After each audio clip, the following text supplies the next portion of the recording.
Psalm 78.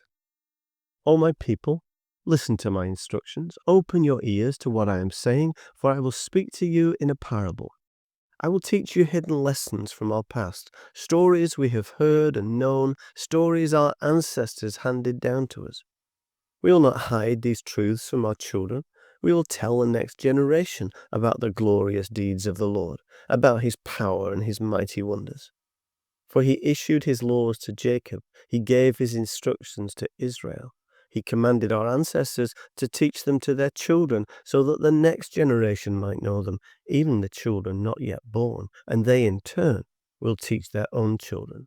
So each generation should set its hope anew on God, not forgetting his glorious miracles and obeying his commands. Then they will not be like their ancestors, stubborn, rebellious, and unfaithful, refusing to give their hearts to God.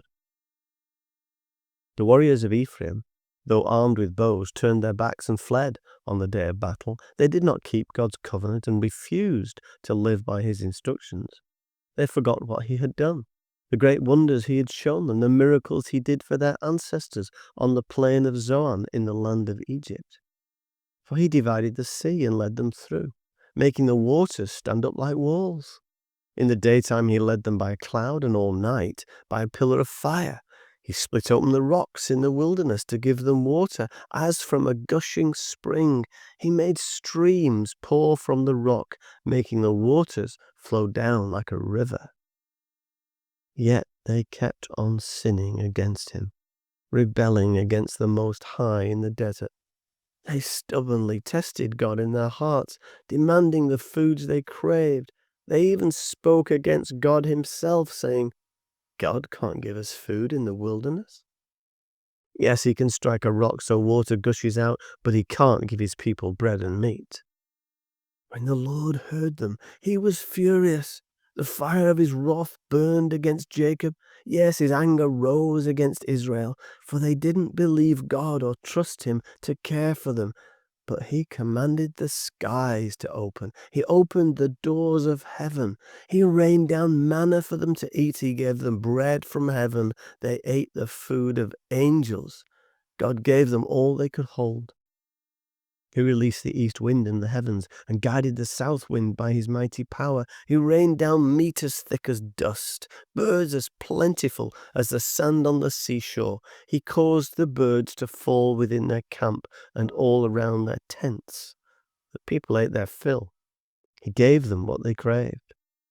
But before they satisfied their craving, while the meat yet was in their mouths, the anger of God rose against them, and he killed their strongest men. He struck down the finest of Israel's young men. But in spite of this, the people kept sinning. Despite his wonders, they refused to trust him. So he ended their lives in failure, their years in terror. When God began killing them, they finally sought him. They repented and took God seriously. Then they remembered that God was their rock, that God Most High was their Redeemer. But all they gave him was lip service. They lied to him with their tongues. Their hearts were not loyal to him. They didn't keep his covenant.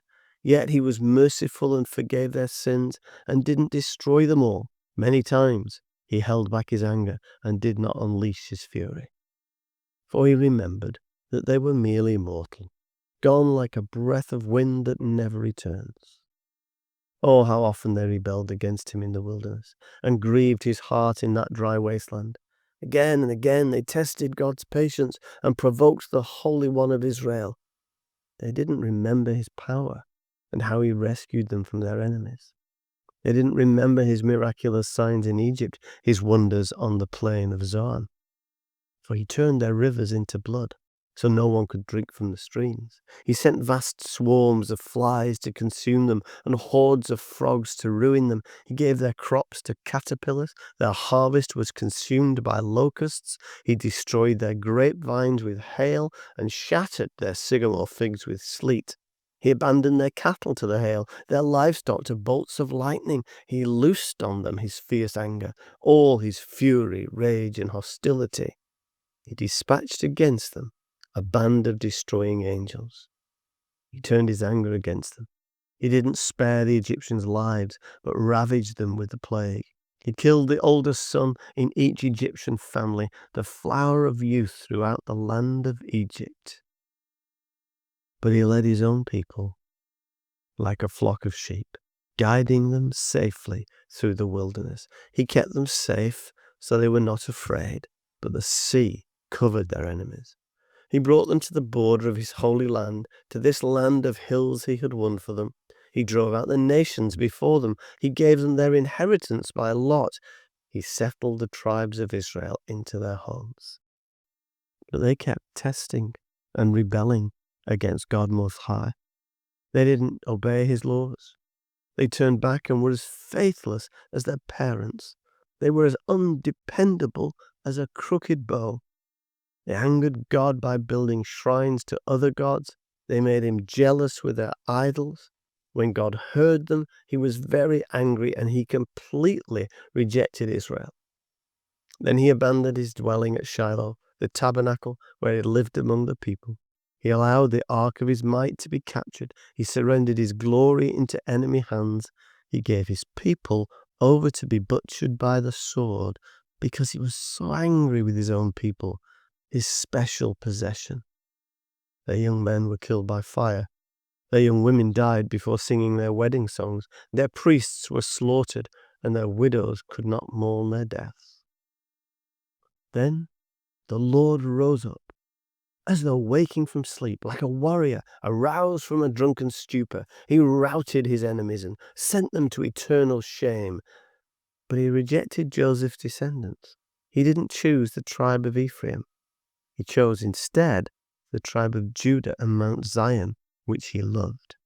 There he built his sanctuary as high as the heavens, as solid and enduring as the earth. He chose his servant David, calling him from the sheep pens. He took David from tending the ewes and lambs and made him the shepherd of Jacob's descendants, God's own people, Israel. He cared for them with a true heart and led them with skillful hands.